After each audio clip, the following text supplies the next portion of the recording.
POW function in C++ does exponentiation. POW is in the CMath header file. We will hash include CMath.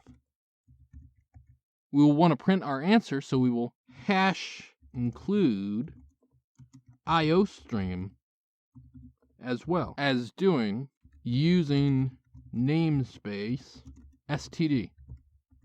POW returns doubles, so for our answer we will start out with double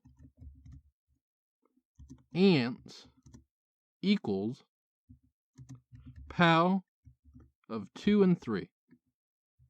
Let's print ants out. So put to C out our answer and put to our answer the end line. If we run this code, we get the answer is 8, meaning 2 to the third power is 8. Let's change our ants to negative exponents. We will do POW of 2 and negative 3.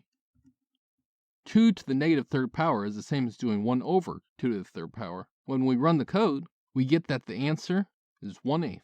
One last time, we will do fractional exponents, which take nth roots. If we change our answer to be 8 and 1.0 divided by 3, that is the same thing as taking the third root of 8. When we run this code, we get that the answer is 2. This has been Jakubication. Like and subscribe to learn more.